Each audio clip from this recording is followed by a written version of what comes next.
Welcome everyone to tonight's lecture, When the Unthinkable Becomes Real, a reporter's view on Russia's war in Ukraine by Joshua Yaffa. He is a contributing writer at The New Yorker, and more importantly, he is a former fellow of the American Academy. Today, I would especially like to thank Mercedes-Benz and the Daimler-Fonds im Stifterverband für die Deutsche Wissenschaft. They generously support this evening in the context of their foreign policy forum, which enabled us to bring Joshua back. Another person who enabled us to bring Joshua back is Solveig Graspichler from Ullstein Verlag. A very warm welcome to you and big thanks, huge thanks for the wonderful collaboration with you and with your team. It is a pleasure, and I hope there will be many more evenings like that. Now, let me come to the most important person of this evening, and this is, of course, Joshua. Joshua, it's great to have you, and not only you, but also Julia back here at the American Academy. His last time at the Academy was in 2018 as a Bosch Fellow, when he was working on his manuscript for Between Two Fires, Truth, Ambition, and Compromise in Putin's Russia. It was published in January 2020 by Tim Duggan Books and won the Orwell Prize in 2021. The German translation, Die Überlebenskünstler, was just published by Econ Verlag at the end of last year. The book gives an important insight into contemporary Russia and the life under authoritarian rule. If you expect this book to be an analysis of Putin and social media and what you always read in the news, then I have to disappoint you. This is not what the book is about. The book is truly unique because Josh very clearly and extremely approachable depicts everyday life under Putin in Russia and how people are dealing with it and the specific situation. So even if you do not expect it or do not want to read it, I can highly recommend it. You should read it. And after this evening, you please all go to the bookstore, or better, well, not after this lecture, but probably tomorrow, you all go to the bookstore and buy it. As you all know, Josh, for his work in Russia and his expertise as the Moscow correspondent for The New Yorker, received a grant from the Pulitzer Center for Crisis Reporting and was named National Fellow at New America. He was also a finalist for the Livingston Award and has written for The Economist, The New York Times Magazine, National Geographic, and Foreign Affairs. At Foreign Affairs, he was also an associate director. But most importantly, his best piece ever was when he was a fellow at the American Academy, of course, for the Berlin Journal. And for all of you who haven't read it yet, a copy of this very journal is outside. And when you leave, please take one and read it. This is not the end of Josh's accomplishments. He holds a bachelor degree from Georgetown University's Edmund A. Walsh School of Foreign Service, and has master's degrees in journalism and international affairs from Columbia University, where he was also a visiting scholar at the Harriman Institute and taught at the journalism school for several years. Today, Joshua just came back from Yerevan, and before he witnessed the war in Ukraine, precisely when it happened, and we're looking forward to hearing more about that. Before I give the floor over to you, dear Josh, let me briefly explain to all of you the structure of this evening. Joshua will give his lecture right now. We will then have the possibility for a question and answer session with all of you. So think about tough questions for him. And our Zoom audience is also warmly invited to join the Q&A, not by asking questions, but by please typing them into the Q&A section at the bottom of the screen. Joshua, it's great to have you back. The floor is yours.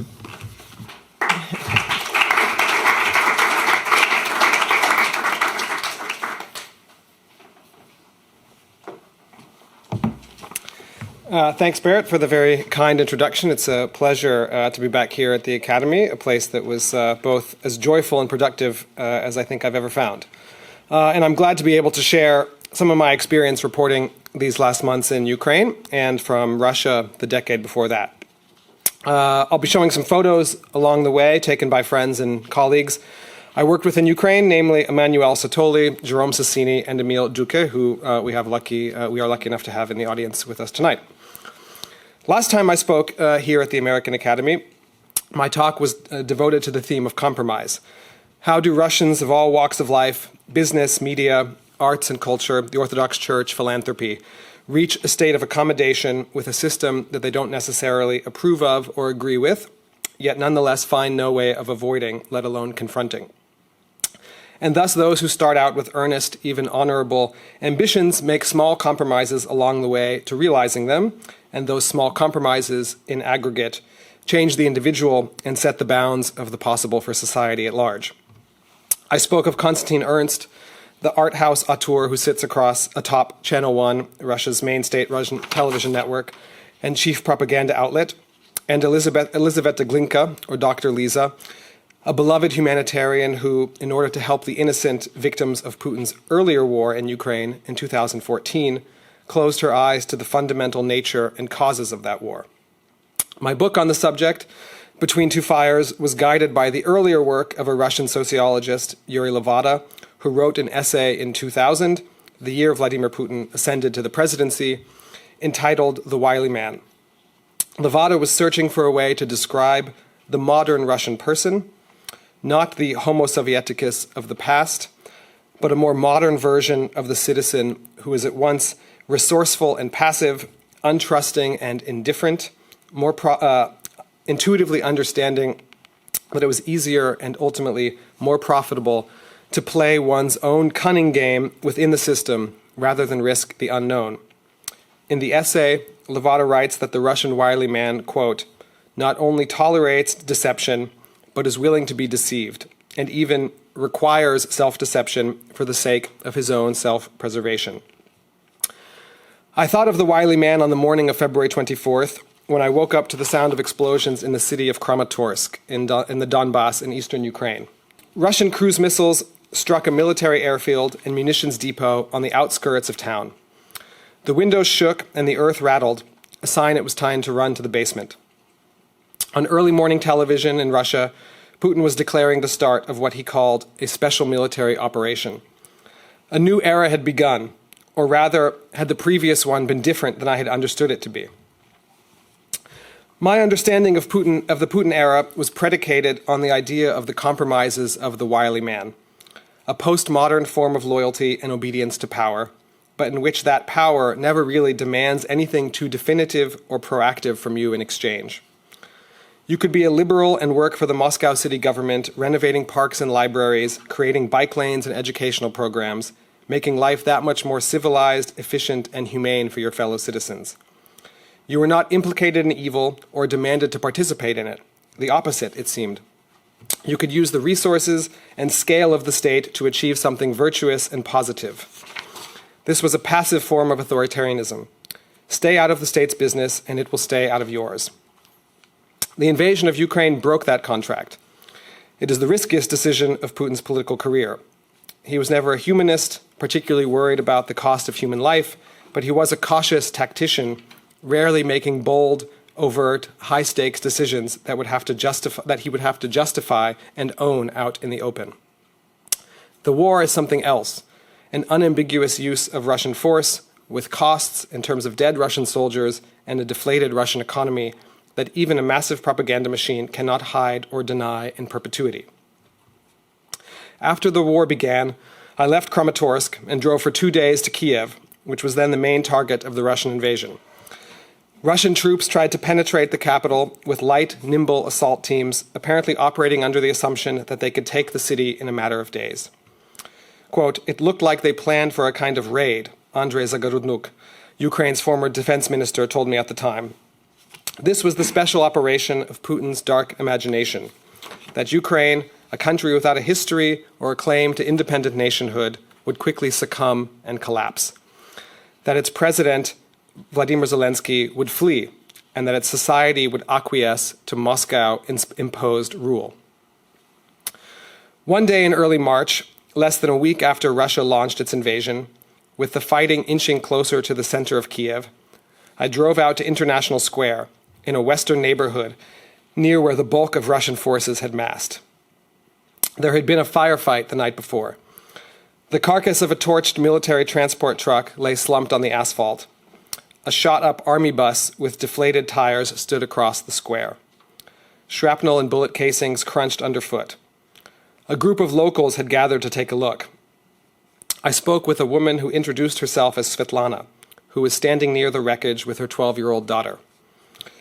Svetlana explained that her grandparents came from Rostov-on-Don, a large city in southwestern Russia, and then settled in eastern Ukraine. She was vibrating with disbelief and anger. I barely managed to ask a question before she offered her own response to the invasion. Quote, "I'm ethnically Russian, I speak Russian, and I hate Russians," she said, dragging out the word. She and her daughter had been living in the city of Luhansk in 2014, when the first war in Donbass started there, and fled to the capital. 4 years later, she bought an apartment in what she presumed were the safe and bucolic outskirts of Kyiv, a place to build a life. Quote, "Now Russia's wars are coming to me for the second time."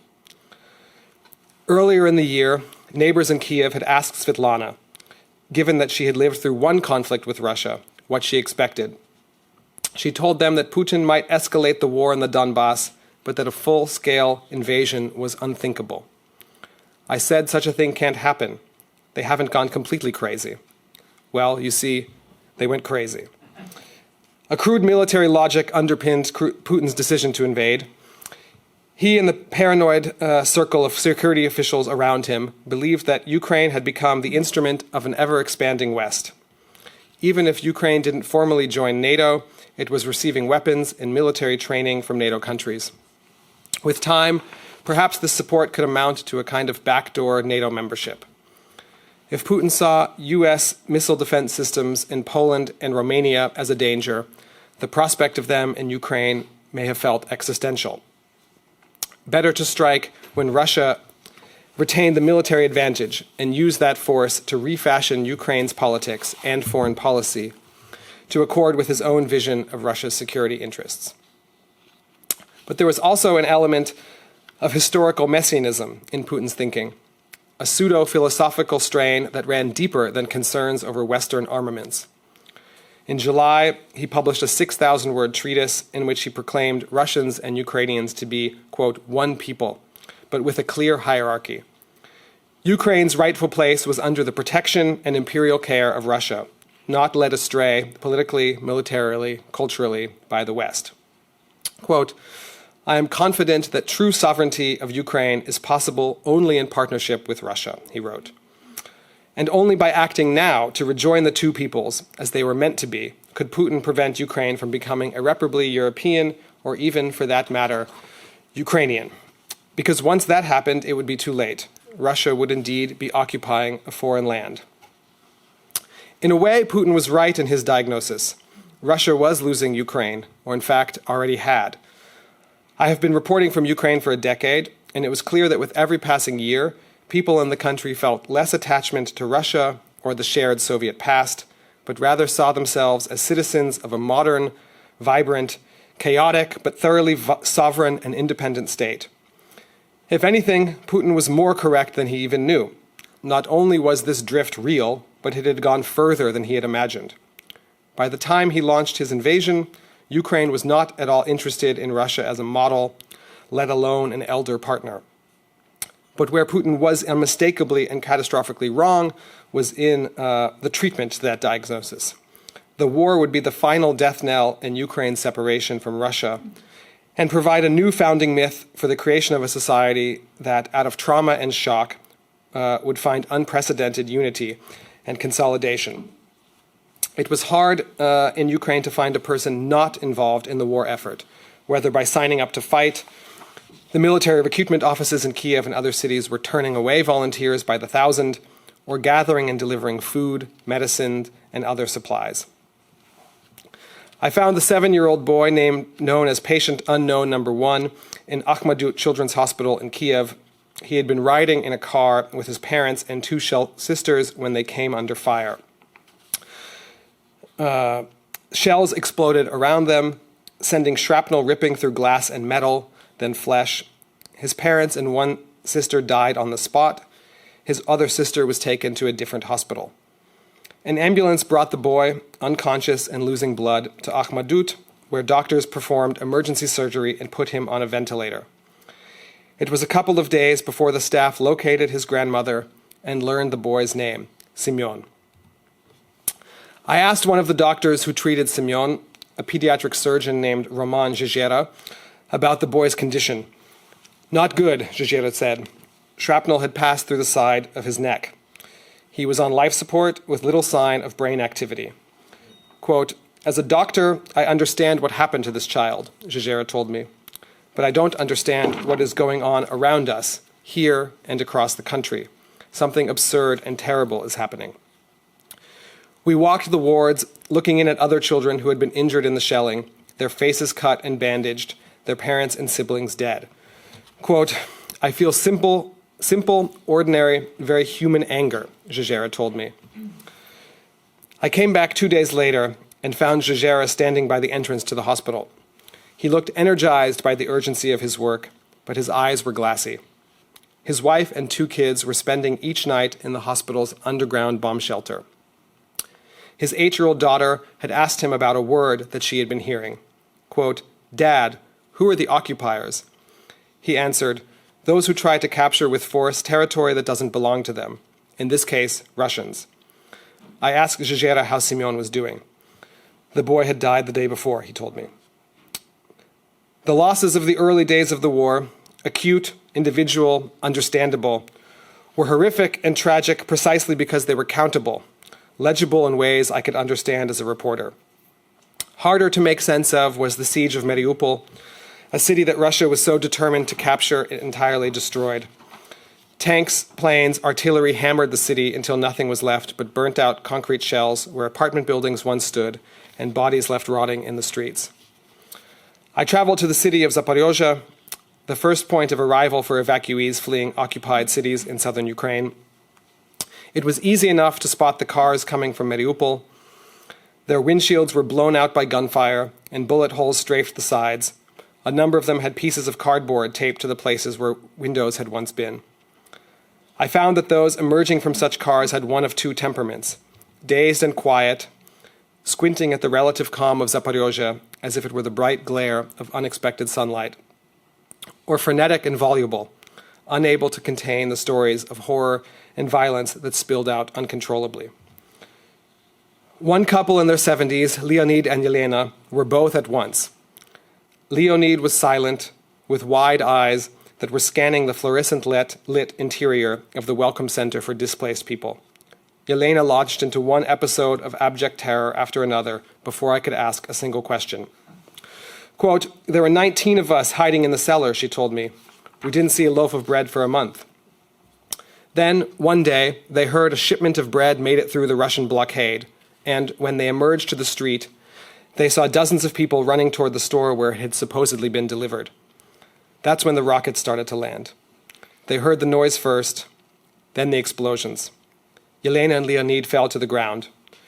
Quote, people started crawling on their stomachs, she said. They dragged the bodies inside. She told me of a 24-year-old man who came to pick up his mother, their neighbor, so they could leave town. As he pulled up, his car came under fire, killing him on the spot. Quote, his arm was torn off, his chest was opened up wide. Oh my, it's impossible. Yelena broke off mid-sentence, and Leonid rushed back into the crowd of new arrivals. The scale of atrocities was hard to ignore, and not just in the West, which was moved to step up its support for Ukraine, first and foremost with arms deliveries, but back in Russia itself. The Russian propaganda campaign made a number of seemingly contradictory claims. That Russia and Ukraine were one people, brothers, as the imperialistic locution went, but also that the Ukrainians were under the sway of unspecified Nazis, and that Russia, in the guise of the Soviet Union, had defeated Russia once before and was compelled to do so again. Only now the Nazis were backed by the United States and Europe, so Russia would, by extension, have to fight them as well. Nearly everyone I know personally in Russia was horrified by the war and found themselves lost, dejected, aware that they had no home, at least not psychically or morally, in Russia. Yet mass anti-war actions in Russia have been rare, barely non-existent. Many left, others stayed, retreating further into what sociologists call internal migration. That is, leaving in mind while staying in body, concentrating on family and one's neighborhood and business and immediate environment, whether in Moscow or Tbilisi or Yerevan where thousands of Russians moved after the war, they doubled down on the phenomenon that I was interested in studying for my book on compromise. The theory of small deeds, which calls on local, small, micro-improvements rather than taking on the system at large. But didn't this theory, focusing one's attention on the small tasks while ignoring the larger tumor growing in the background, help make the war possible in the first place? Notably, as the world learned of mass atrocities in places like Bucha and Irpin, the Russian state did not attempt to justify them. These people are Nazis and so they deserve it, but rather to deny them, aware that whatever support for the war existed in Russia, there was little appetite to see the piled up bodies of dead Ukrainians. No one on state television took any joy or satisfaction in Bucha, but screamed that such a thing never took place.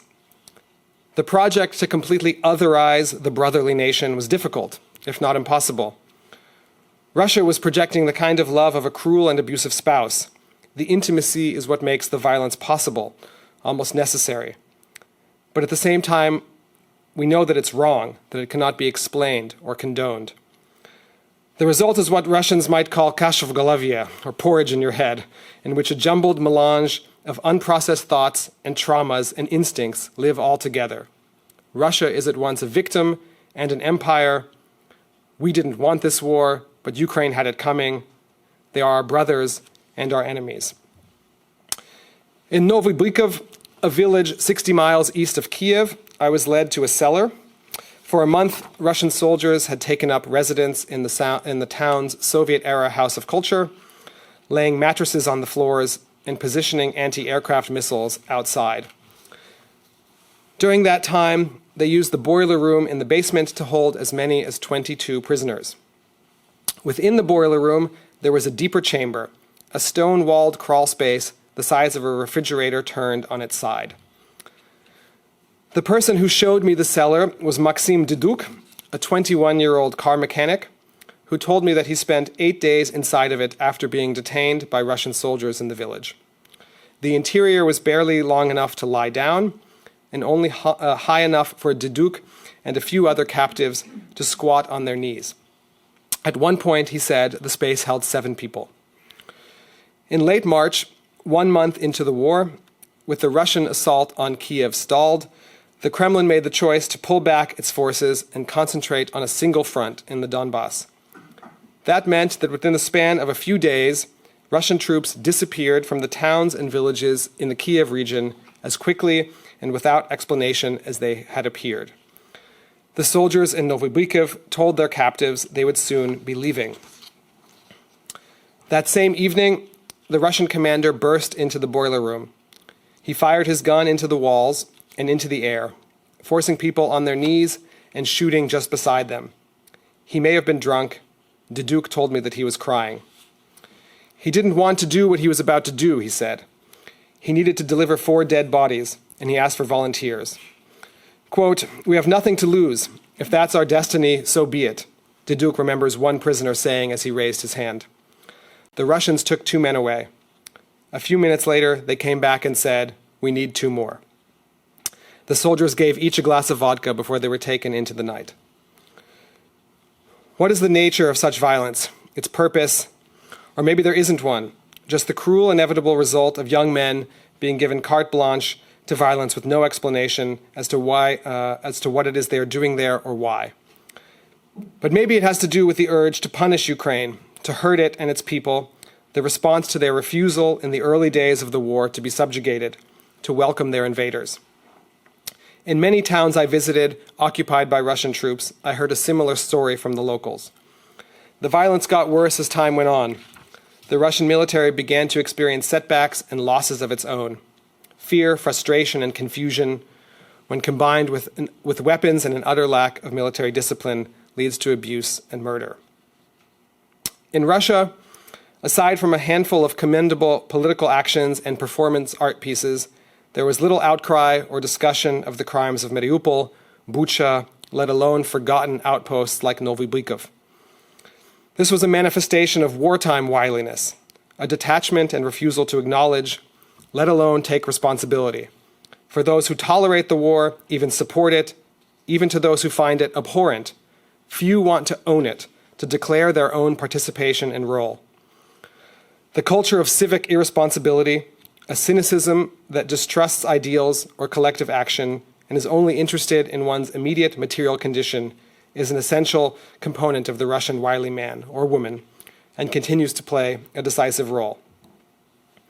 In Ukraine, the depth and scale of violence has led to a sense of national trauma, but unlike Russia, an even more palpable sense of resolve, purpose, and unity.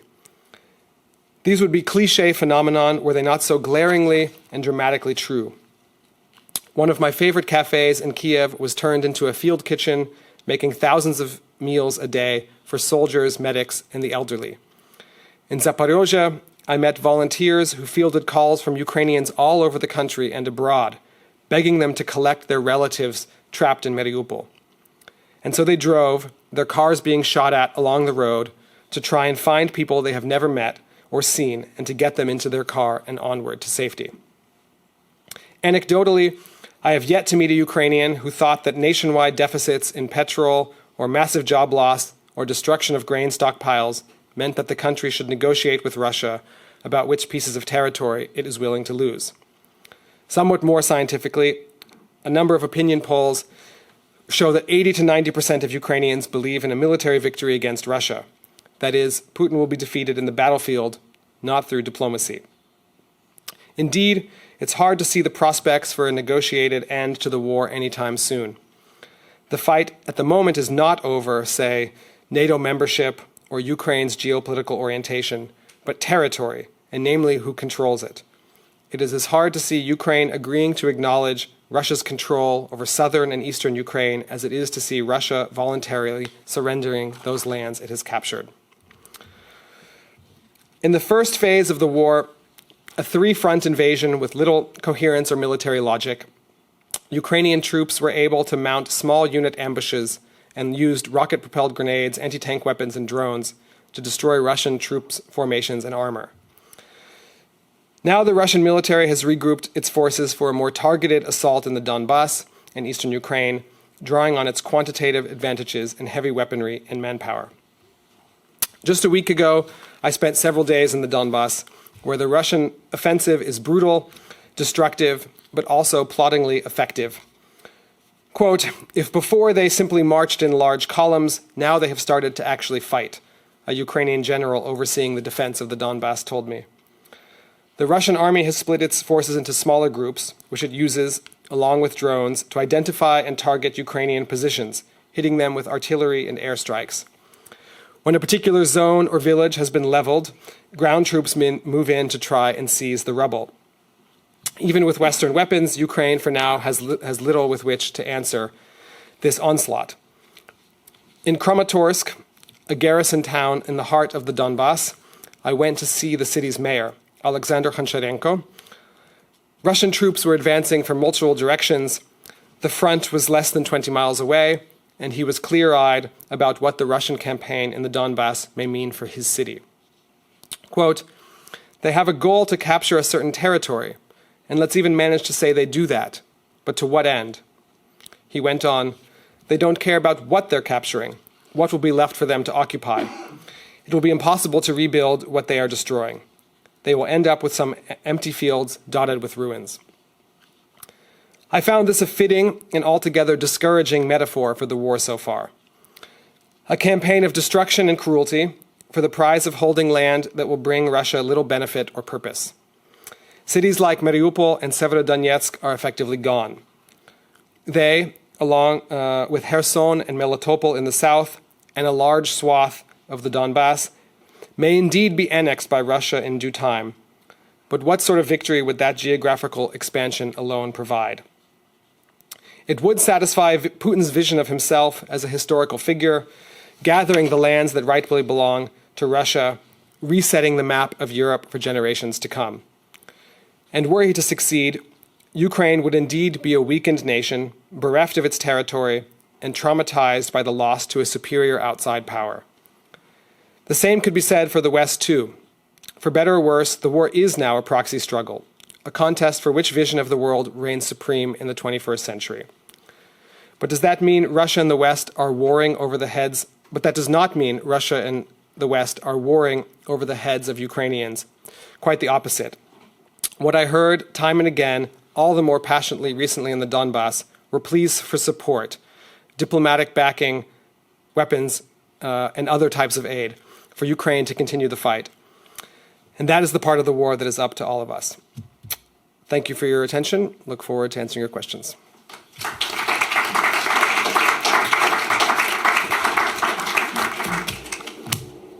Before we go into the Russia and Ukraine situation specifically, can you say a little bit more about your past, your month that just before today? You were in Yemen, you were in Ukraine. Yerevan. Yemen would be a bit Yerevan, upping the degree of intensity. And you were talking about the wily man, and I'm hinting at, what if you're in Russia, what choices do you have, and which Russians did you encounter in Yerevan?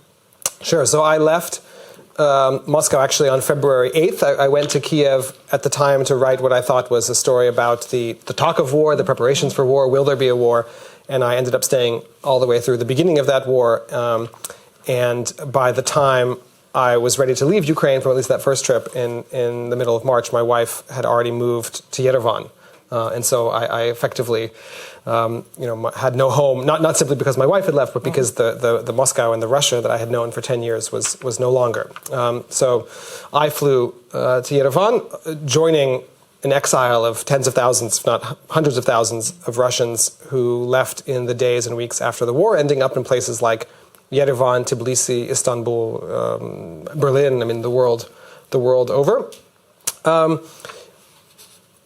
As to how that fits into the topic of my book and the idea of the wily man, essentially for the reason because this space for compromise shrunk to essentially zero. That if for many years, many of those people, each individual case was obviously different, right? But you could speak of a class or a generation of people who had found a way to reach a kind of modus vivendi with the Putin system, right? They found their niche, they found their form of existing and living a life that felt, if not ideal, at least kind of satisfying enough for them to make the small compromises required to make that possible, whether they're, were working on state-funded programs or not, running their own businesses. Some degree of compromise, or at least willing to coexist with the system, was required. But the system, as I mentioned in my talk, largely left you alone. And the war, of course, changed that calculation. The war intruded in an unprecedented way into the sort of private space of Russians and asked ever more of them. The price of compromise went up, what you were forced to provide in terms of loyalty and subservience to the state went up, and also what there was to be gained from compromising went down, in the sense that what the state could offer you in a climate of sanction, isolation, and so on had also decreased. And so for many people, driven, I think, first by the shock of the war, I think it was, for many Russians who left, it was less a rational decision than an emotional one, at being so completely surprised and horrified by the war, but also understanding that the way that they had existed and kind of the very delicate kind of construction of compromise that they had built for themselves, that delicate construction had been blown apart by the war. Okay. Staying with the topic of the wily man, because I found that fascinating in the book. So on the one hand, we have the wily man in Russia, and then we have this democratic society and really civically engaged society in Ukraine. And you described this also in one of your essays. How, of course, yes, there is the system Putin, but how do you explain that in Ukraine something was different, given that both countries have a communist socialist past? What is different? And in relation to that, because we spoke before about it, are you more worried about Russia or more about Ukraine? I don't have a answer I'm completely convinced in as to why is Ukrainian society the way it is and Russia is the way it is, when they share this what I would otherwise say is a formative experience of Soviet history. But before this, I would have said that the experience of communism, Stalinism most specifically, would have left a kind of similar imprint psychically and sociologically on societies. But clearly, either it didn't, or in fact societies were able to overcome that and change in the years since. And I guess the only answer I can find, which I'm coming up with here as I sit with you on the podium, so it's not one I may stand behind tomorrow, but that clearly the last 30 years have been decisive, and that what Ukraine never had, which in the end was good for it, was a post-Soviet consolidated authoritarian system.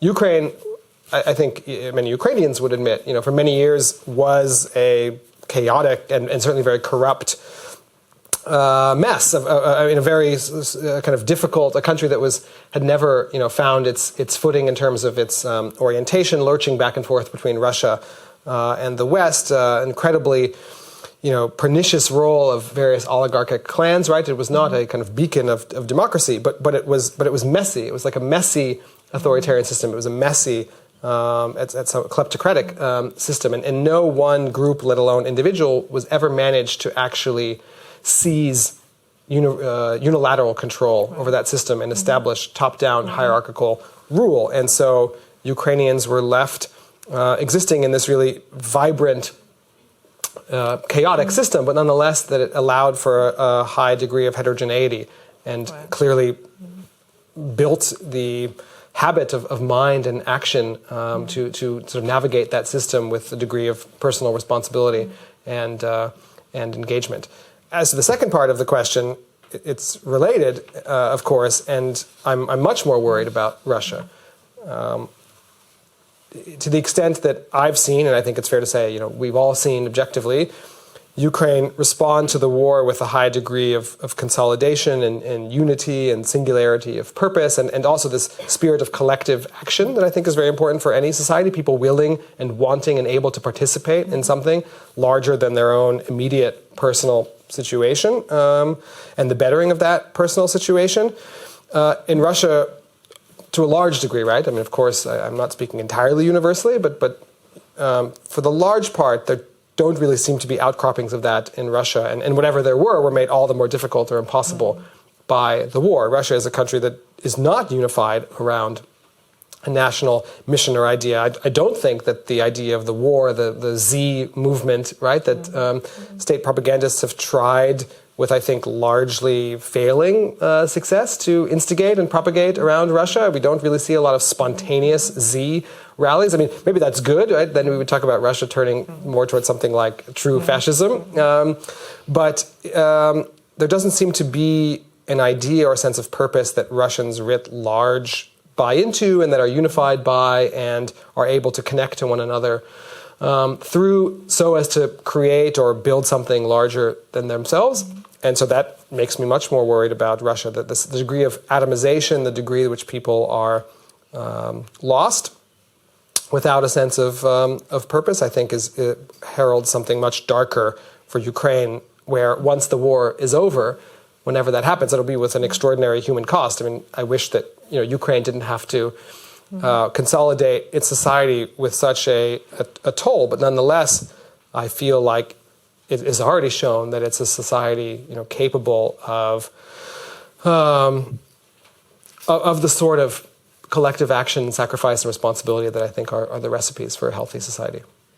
Thank you. A healthy society. I hope we have a healthy society here as well. Please ask questions. My colleague Jessica is passing around the microphone, and there is one right there. Yes. Thank you very much. Reginka Ivo happened to be a banker and a business lawyer, a public international lawyer, so in short. Given the hardships that are currently in all the slaughtering going on in Ukraine, and given perhaps the perspective of prolonged war comparison, perhaps legitimized with the Afghanistan conflict, are the Ukrainians, from your point of view, aware that potentially they are running into such a scenario that could face them being torn apart, having to sacrifice even more onward looking, forward looking? No one can predict the future, of course, but what it may mean in order to strive for their independence in whatever territory it may be, but in terms of allegiances to alliances, etc., pp., whether it becomes a fact in future at all. But given the sacrifices, given the what may be up for them to sacrifice, are they aware of such a scenario, and are they willing, majoritarily, really, to support, and even the president, to go on for such a scenario, potentially looking forward into years of conflict? Thank you.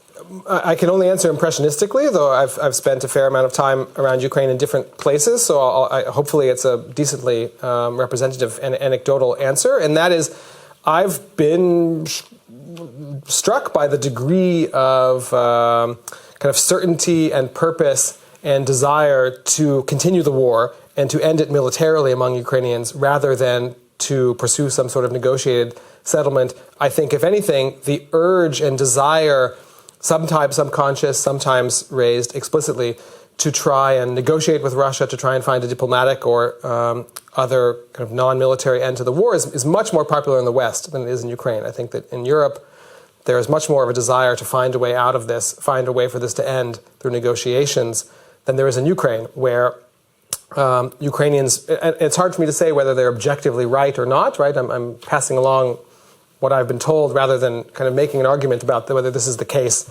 for sure or not, but they feel like the survival of their nation is at stake, however grand that sounds, and that this will never end. This war has proven to them that this will never end until Russia, or at least Putin's Russia, is defeated. That there is a negotiated settlement would just be a pause for this war. And what sort of logic or merit is there in a negotiated settlement when Ukraine would be effectively giving up control of 20% of its territory? I mean, why? Why should Ukraine be expected to willingly negotiate away or hand over its territory? But more, the fear is that even if it were to do so, that would just mean the next attack on Kyiv is inevitable. That would just be buying time for Russia to consolidate its own forces and continue the attack. And certainly that feeling has been deepened by things like Mariupol, by Bucha, the particularity of the Russian invasion, right? The particularity of the horror and atrocity of the Russian invasion has also really hardened attitudes further in Ukraine and made people feel like it would be sort of morally, civically, patriotically impossible to agree to give away territories that are under Russian occupation when we know what that occupation can look like, and also knowing that, as far as most Ukrainians see it, that would be no end to the conflict, but rather just a pause before its next phase that would potentially be even more damaging to Ukrainians, because most Ukrainians feel, actually, although the situation in the Donbass in recent weeks has them worried, but again, rightly or wrongly, I'm telling you the mood rather than making my own analysis of it, but Ukrainians feel like the momentum is on their side. They actually feel like Russia is defeatable, and that to press pause on the war now would be stopping them when they actually have the chance of winning this militarily, and feel like, if anything, it's the West and Western governments and capitals who are pressuring them, or at least kind of making their own preferences known for an outcome that Ukraine feels like is not in its best interests. Okay, the next question is Deb Amos, then the gentleman right next to Deb Amos. Oh, good. Then we can move the microphone. That's the row for questions here. We're doing good. My question's about war crime trials.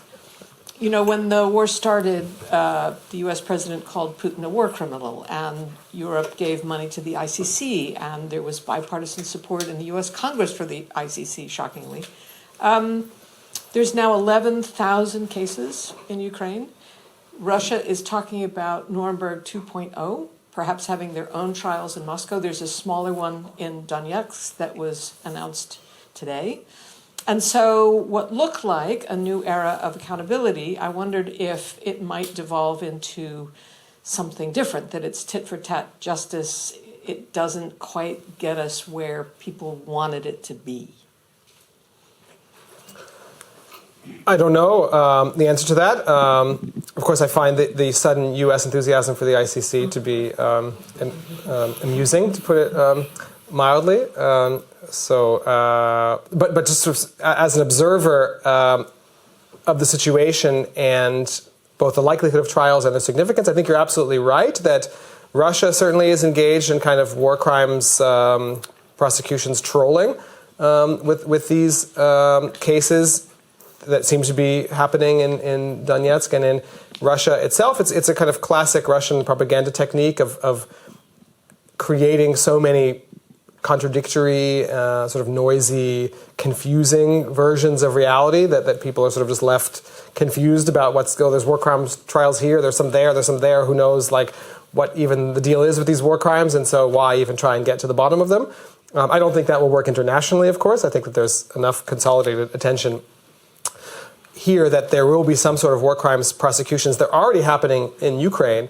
I know, again, I don't really have my own opinion on the subject, having not studied war crimes specifically myself so well, but I know that some of the international investigators and prosecutors in Ukraine are a little wary or less than kind of fully enthusiastic about the national prosecutions, right? Because they have this exact potential danger, right, of them becoming kind of tit for tat. Ukraine has its prosecutions, Russia has its prosecutions, and no one sort of knows.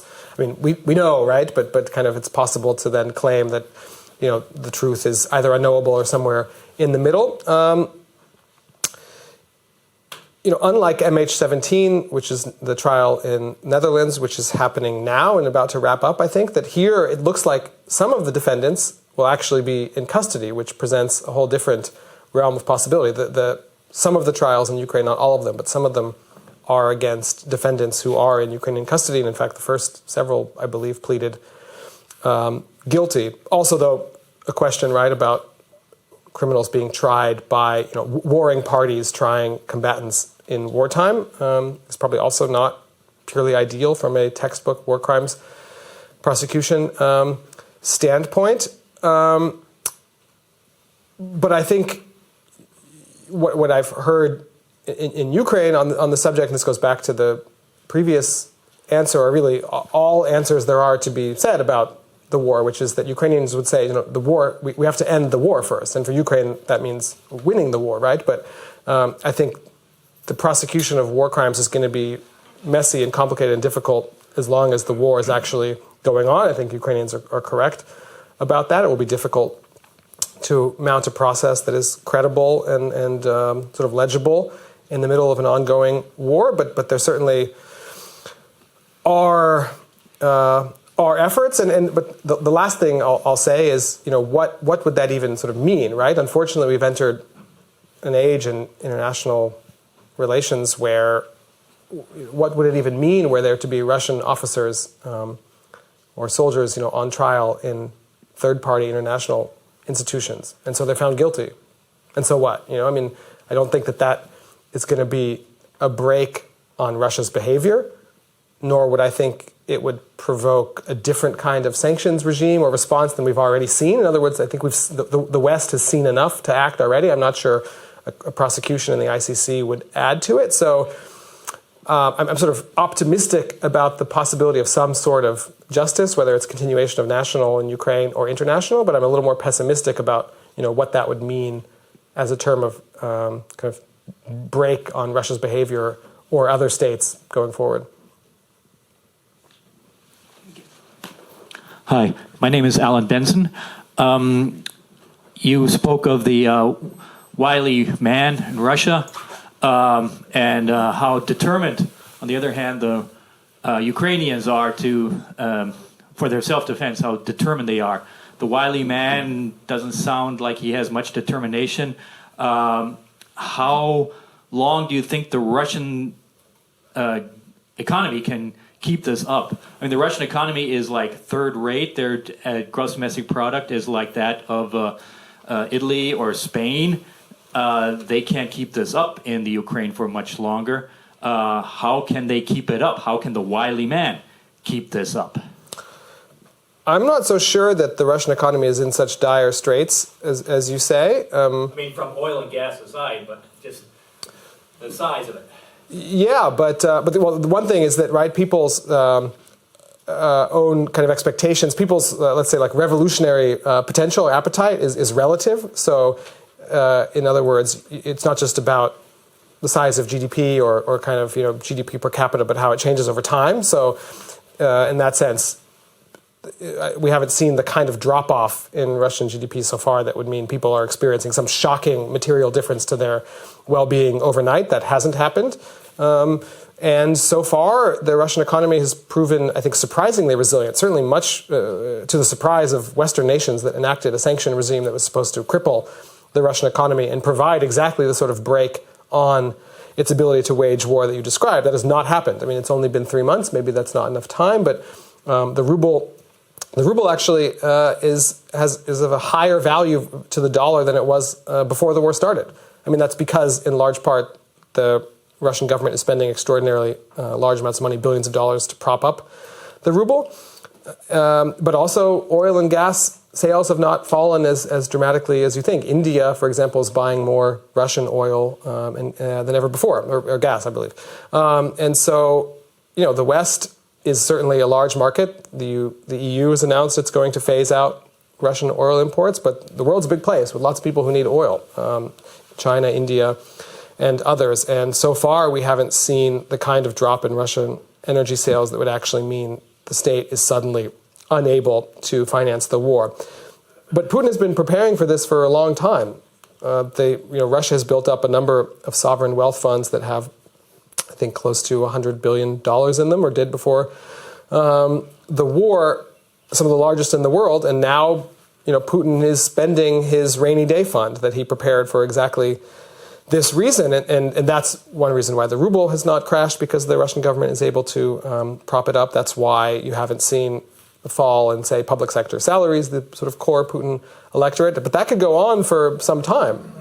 And certainly at a timeline, I think, that we would all find really discouraging and depressing if we're thinking about how long the war could go on, right? I mean, this is years that the Russian government could, and in its current condition, continue to finance the war. And, if we're talking, it's been 3 months, and sort of look at what that's meant for the world and how Western capitals have responded and what that's meant for international economic markets and what Western societies and politicians are saying about the effect of the war on them and how long they can manage it, right? I think that's not an insignificant question to ask too, right? It's not how long can Putin afford to wage war, but how long can the West afford for this war to go on, especially as we see things like the price to global food prices begin to be affected dramatically, many people expect in the fall. So I don't see the economic reason. If Putin was worried about economics, he never would have launched the war in the first place, right? He was clearly willing to bear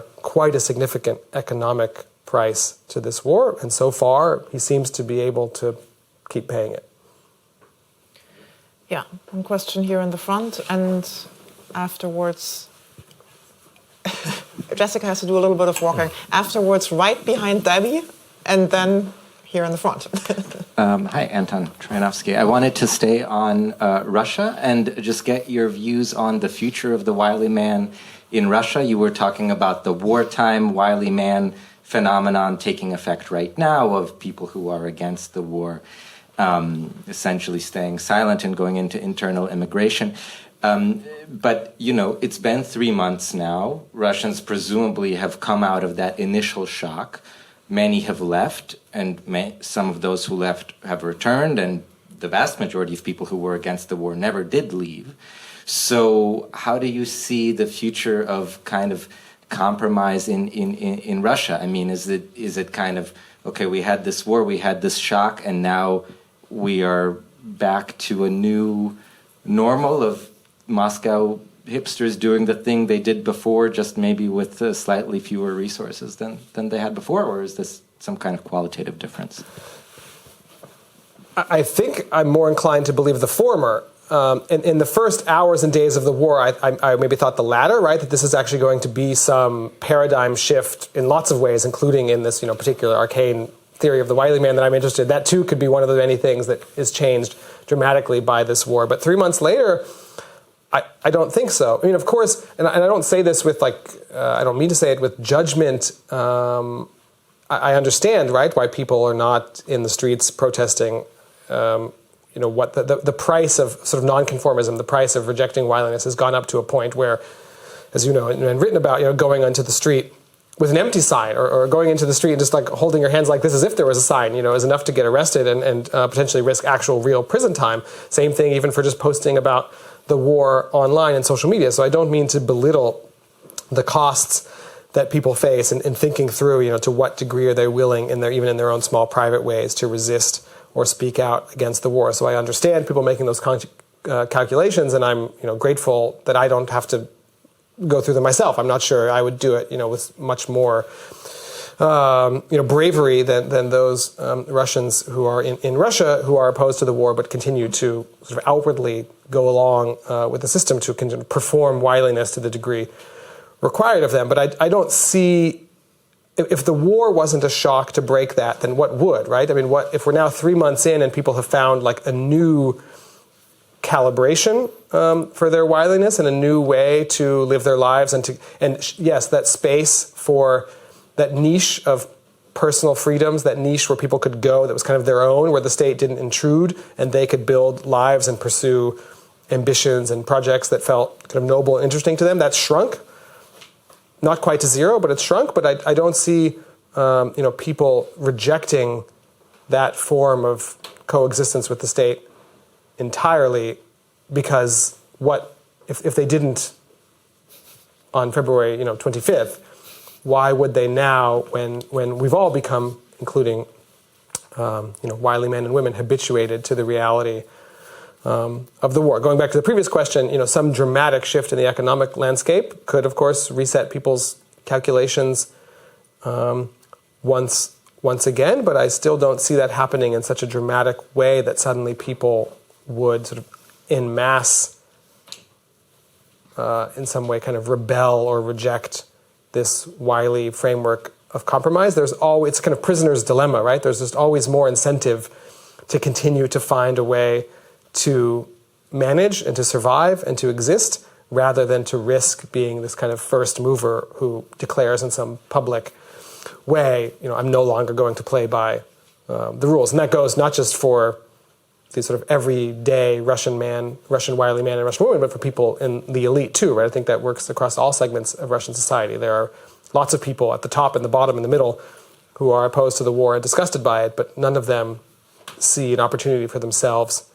Going back to this idea of sort of lack of the either habit or inclination of collective action, no one sees the possibility or the incentive to do it themselves and to be the first one. And in so, that kind of collectively entrenches or at least perpetuates wiliness all the further. Right behind that, Amos, and then. Thank you. My name is Christina Camillier, and my question goes and points a little bit in the same direction. I would like to know, do you think that the system of Putin depends really on the person of Putin? And also, what would come after Putin if it would succeed, if you could succeed in really defeating Putin personally? What would this change? Yeah, that's the big question about Russia, I guess. So many questions I'm having to answer tonight by saying I don't know, but I guess that means they're good questions. I think it depends on how Putin were to leave office, right?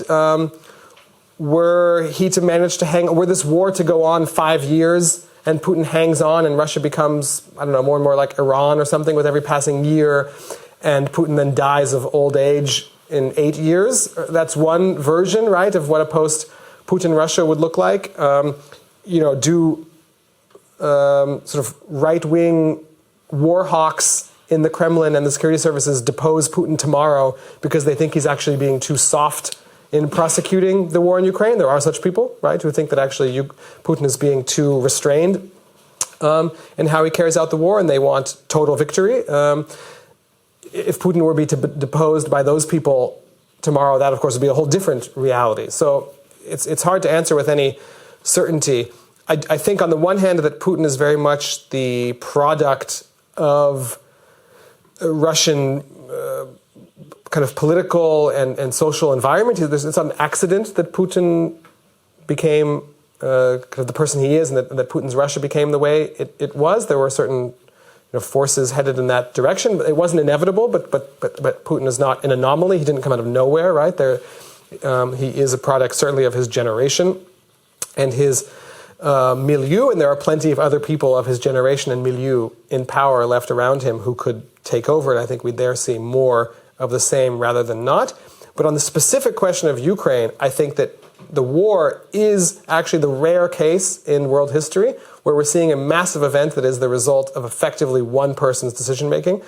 That if you actually listen to Putin, especially the speech, for example, I think it was February 21st, it was just on the eve of the war, it was like 3 days before the war, he launched into this like hours-long tirade about Ukraine and its lack of kind of history and the sort of illegitimacy of the Ukrainian nation. And it was speaking in great detail. I mean, he really had a lot of facts, as it were, quote unquote, kind of at his disposal to make his argument. This is clearly someone who had been stewing in these kind of obsessive, paranoid conspiracy theories about Ukraine for some time that I actually don't think the average Russian really shares. Sure, there may be some imperialistic chauvinism at play, like in Russian society writ large, regarding Ukraine, but people, I mean, this is like real, like, basement QAnon level thinking. And were Putin himself to be taken out of the picture, I don't think the odds are that the person who would replace him wouldn't have this same mania about Ukraine specifically. And I think it's possible that you could actually see a change, for example, in Ukraine policy and a change in the war. I'm not sure, the system itself might not change, again, depending on who comes to power and how Putin is removed or leaves. But I do think that as concerns Ukraine, we are seeing the obsessions of one man in particular play out, and that were another man or woman to be in power, they wouldn't necessarily share those same obsessions and therefore priorities regarding the war. I have one question here in Zoom that ties a little bit into your formulation of the product Putin, and in how far the product Putin is actually a product of the Western support for Ukraine and the sanctions. Can you talk about how you evaluate the threat of the war, legitimizing Putin's rhetoric of Russian victimhood and authoritarian politics in Russian minds, and the longer-term impact of the war on Russia's political trajectory? Mm-hmm. It's true that opinion polls, to the extent you can do opinion polling in Russia these days, it's difficult, right? Considering that people know full well that the wrong opinion can land you in trouble, if not even prison. It's difficult to show up to a stranger's house or call them on the phone and ask their opinion about the war. But nonetheless, opinion polls do show, besides overall support for the war, that people believe that the West is to blame for it, right? Very small numbers of people in Russia blame Russia for the war. That was true even at the beginning of the war, and now, in other words, that's not just a result of people coming to believe with time that through sanctions and other measures that the West is at war with them. It's people from the very beginning were primed to believe that this was something effectively forced on Russia by the West and NATO specifically. But that attitude, correctly, as the questioner stated, has only deepened as things like sanctions have been imposed on the outside. And that is, of course, the eternal dilemma in that you are partially kind of helping Putin with his own propaganda messaging. But on the other hand, how is it a dilemma? Well, I mean, what's the alternative, right? I mean, is it to sort of not do anything after Russia invades Ukraine because you're afraid your actions may be used by Putin internally in his own propaganda messaging against you? I mean, as this polling shows, Russians already were primed to think that, or at least the majority, that the West and NATO were to blame for the war. So you've kind of already lost, as it were, the battle for the hearts and minds of the Russian people. And certainly the wager that Putin is making is exactly that one, in that he can continue to consolidate and maintain the support of Russian people for the war by portraying it, in fact, in the reverse, as a war against them by the West and NATO. And Ukraine, in fact, is in some ways only a proxy. It's only a kind of, in between, a pawn of the West and NATO.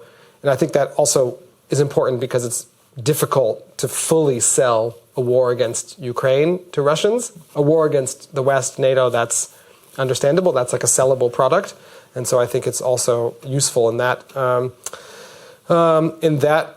regard. But the wager that Putin is making is he can continue with that paradigm inevitably or indefinitely, rather. But going back to an earlier question, will there come a moment whether because of the economic costs of the war or, say, the battlefield costs of the war, right? More Russian soldiers are dying. That does, with time, become increasingly difficult to hide or not talk about at all. The state has to find some sort of language to talk about soldiers that are dying.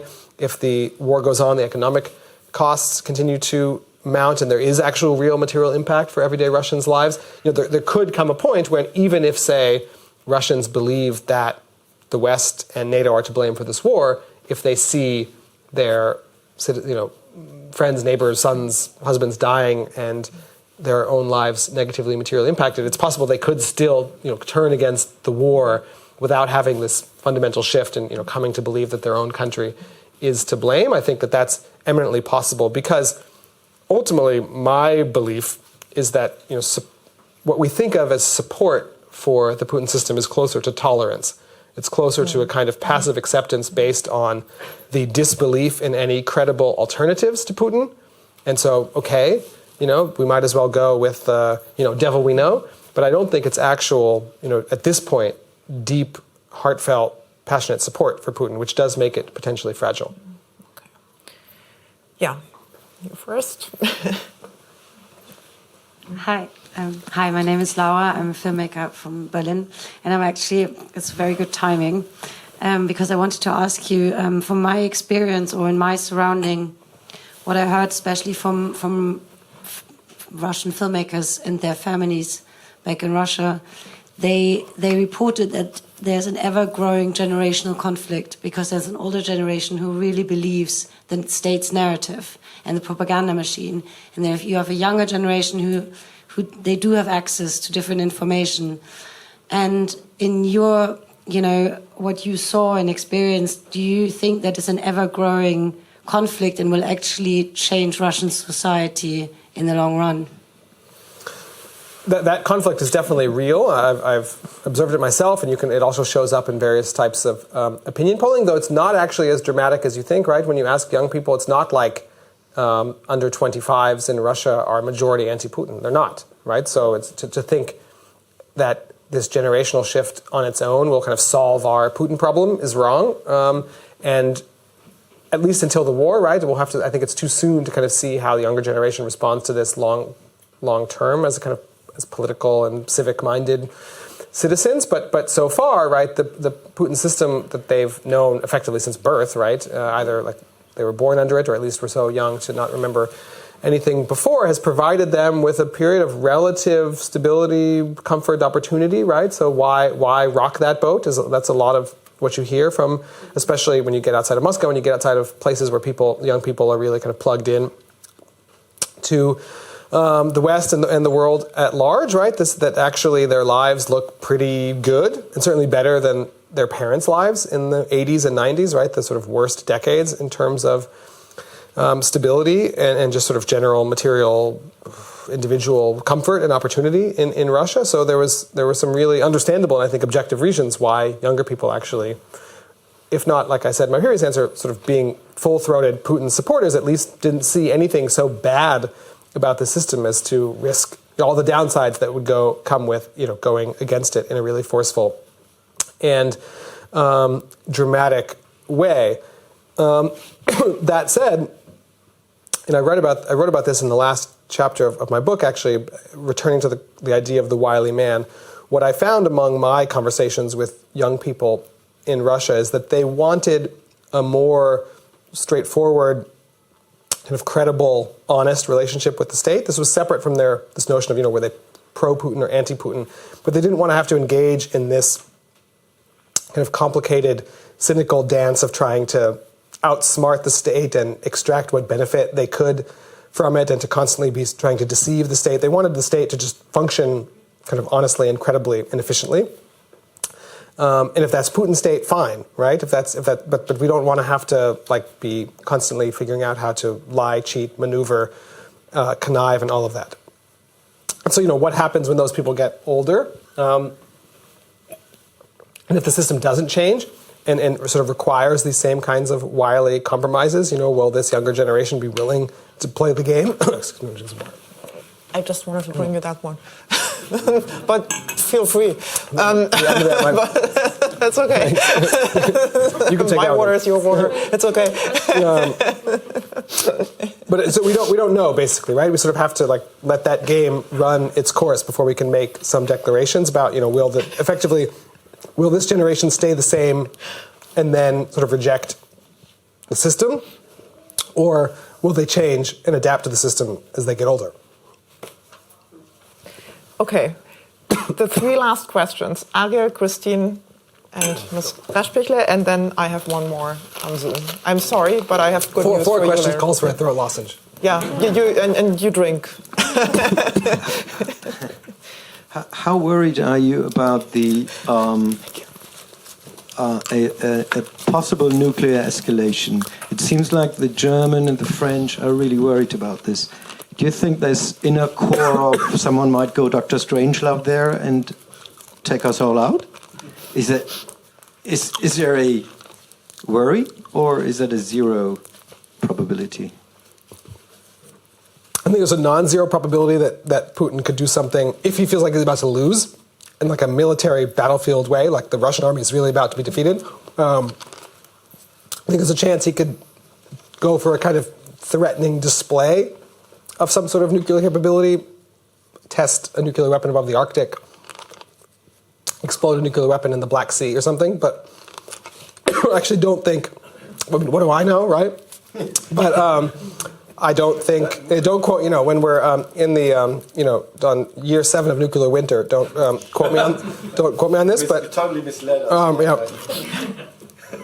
But I do actually think that, I don't believe this whole idea of Putin is crazy. I don't think he's crazy at all. I think he has his own kind of calculus of rationality that's different than ours, so maybe it reads sometimes crazy, but he's not crazy. He's interested in the preservation of his own political power, as all, certainly, autocrats are, and actually using a nuclear weapon would be such a destabilizing and threatening thing for his own hold on power, which at the end of the day is really all he cares about, that I don't see it as a likelihood. But,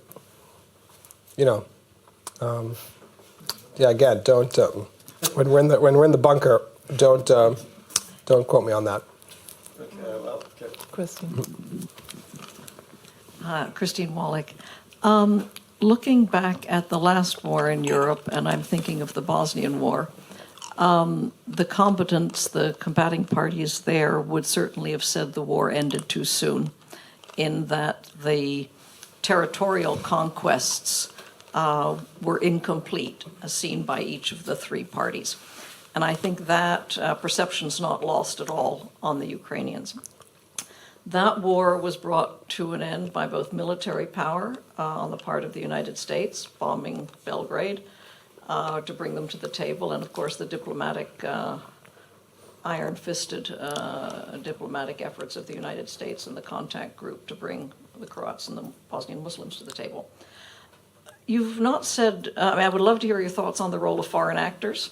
We don't have a contact group, but how do you see the foreign actors as helping bring this to a lasting conclusion?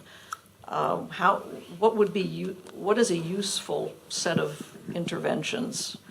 Again, nobody's an expert, but just what are your thoughts on foreigners? I mean, the Ukrainians would say, give us weapons.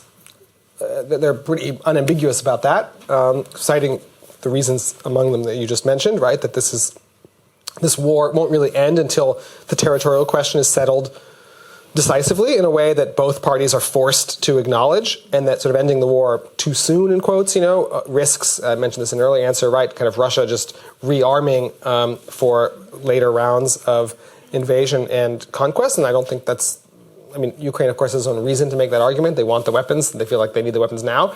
But I don't think that's entirely unlikely. Nor do I think that the Ukrainian position is unfounded. It's not sort of my place to say I'm not sure I have my own answer about kind of the degree, what types of weapons we should be giving Ukraine and not. I don't have such a fine-honed answer for kind of what weapon systems would be helpful and what are too provocative and so on. But I certainly understand the logic of Ukraine saying that negotiations are either impossible or actually counterproductive until we have defeated or pushed back the Russian military to a position where we're not effectively losing the war through negotiations. Here my voice goes again.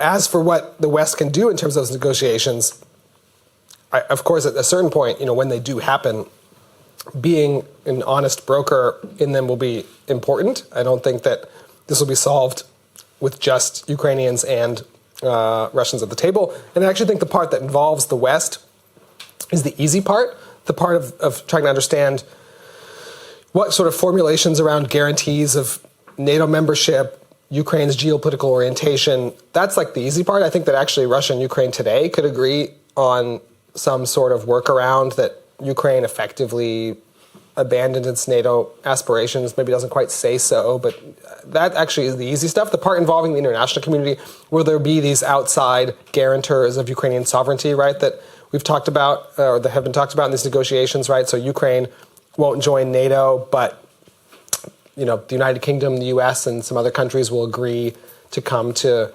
Ukraine's aid were it to be invaded. Like, all of that actually is the easy part. And the hard part is the territorial question, right? I mean, the hard part is like, who controls the city of Melitopol, who controls Mariupol, who controls Kherson. And I just actually don't know what the West has to say about that. I mean, the West's position is that Ukraine should control Kherson, okay? But like, the way that the West actually, frankly, puts teeth on that policy is by giving Ukraine the sort of weapons that can take Kherson, because the Russians aren't going to give up Kherson. So, I'm in a strange position of, I'm not normally on stage like advocating for, weapons transfers, but I understand the position that on the questions that matter most to Ukraine, there isn't really a lot the West can do in terms of being diplomatic partners other than providing Ukraine with the weapons it needs to solve the question on its own. Then the last question will be coming from Zoom and coming from Alexandra Kämmerer from the Max Planck Institute for Comparative Public Law and International Law. And she actually asked a very interesting question coming back to your profession, journalism. There are a lot of exiled Russian journalists, and they're tirelessly providing critical reporting on the war. What impact can they make? Can they have an impact on Russian politics? Can they change calculations? Can they motivate determination? I mean, clearly that there must be some effect, given how vociferously, especially since the war began, and energetically the Russian government has moved to crack down on them and to make access to their reporting impossible, to criminalize their reporting and to remove their websites, to block their websites, to ban their websites, and to effectively shut down any independent coverage of the war and its effects in Russia. I mean, I'm not sure. Even this Nova Gazeta, whose editor won the Nobel Prize, that managed amazingly and incredibly to have some reporting out of Ukraine in the first weeks of the war, was forced to shut down. And that was really kind of like the last one standing. So, if we work backwards, clearly if the Kremlin fears this information getting out so much, they must have a sense that it can have an effect. But I'm actually am less certain of that than the Kremlin seems to be. And I'm afraid that the last 10 years in Russia have made me a bit of a pessimist on this score, in that without minimizing the